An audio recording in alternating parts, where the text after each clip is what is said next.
Beekeeping requires a lot of biology about the bee itself, about nature, flower structure, and you mentioned earlier master gardeners. There's a missing link right now between master gardeners and master beekeepers, or I should say gardeners and master beekeepers, that needs a lot of public attention. And there was an interesting article in New Zealand in a recent, I think it was last month's issue of Bee Culture. And the person down there reflected on the last 10 years of the changes in vegetation in New Zealand that has severely impacted beekeeping there. And that prompted me to write an article that I've just submitted to Bee Culture about the changes in the last 70 years in beekeeping and agriculture in the United States. Because when I grew up, there was no such thing as Roundup Ready. Soybeans had nectar, and the bees pollinated the soybeans, and they gathered a little bit of nectar from the soybeans. And you could walk through the cornfields, and there'd be all kinds of weeds.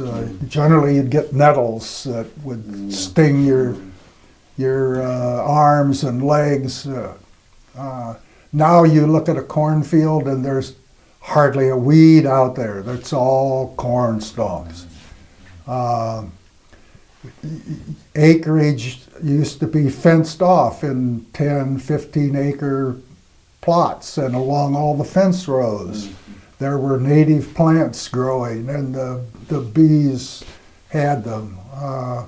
Those are all gone. Now you have 100 acre, 500 acre, and there's no fence rows. When I was in high school, I was 6 foot tall, and to manage my bees, I had to have a stepladder to get up to put the supers on. Now, you're lucky if you have a super of bees during the nectar flow that's maybe 4 or 5 feet tall. The bees they have a hard time finding good nectar. You get some enjoyment out of it, but at the same time, your mind creates all kinds of inventions that might make beekeeping better, and so you build things and try them, but the fundamentals are still there. There's the queen bee, the worker bee, and the drone, and they have their way of doing business, and you have to manage the bees the way they do it, because they've evolved over tens of thousands of years. And one of the problems these days is people don't do enough research into what the bee is trying to do, and they try to do it well, I have to take the kids to soccer practice this weekend, so I'll just ignore the bees. Well, it might be the weekend that you better take care of the bees. One thing I've done my entire life, in fact, when I was in high school, I took some bees to school, and I used to sting myself on the hand, and I still do, and with a magnifying glass, kids really enjoy it, because one, they're scared of bees stinging, but if I sting myself, they say, oh, maybe it isn't so bad after all. Yeah.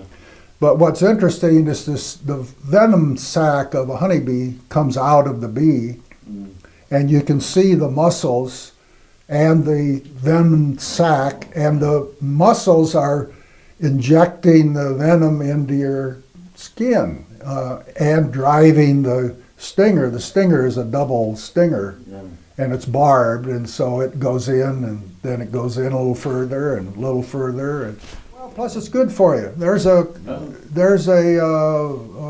medical practice called apitherapy that a lot of people that have MS, they buy a shipment of bees on a weekly basis and intentionally sting themselves. The retirement community I went to didn't have bees, and obviously I wasn't going to take mine, but I have since found that they have become interested, and as have two of the residents there, and they now have 2 colonies of bees at the retirement community. So I will be involved, I'm sure. Called show you that